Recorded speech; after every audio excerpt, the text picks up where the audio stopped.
আমতা বসাইছি ফানিসতে মাছ ধরার জন্য। এদিকে আমার বাড়ির দক্ষিণ পাশে এই বর্ষার সিজন আসলে আমার মাছ কিনা লাগে না, আপনাদের পাশে বলি। আর আজকে সকালবেলায় একটু বৃষ্টি হয়েছে, এই বৃষ্টির মধ্যে আমতা বসাইছি। আসলে কষ্ট করলে সফলতা পাওয়া যায়।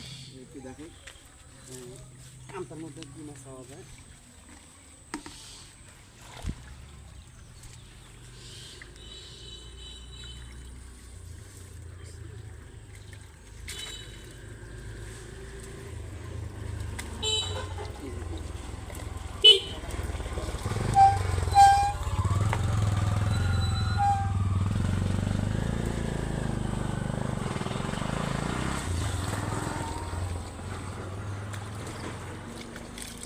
আলহামদুলিল্লাহ, এই দেখেন এই দুইবার দেখে মাছগুলো পাইছি তাজা তাজা। এই যে পুঁটি মাছ।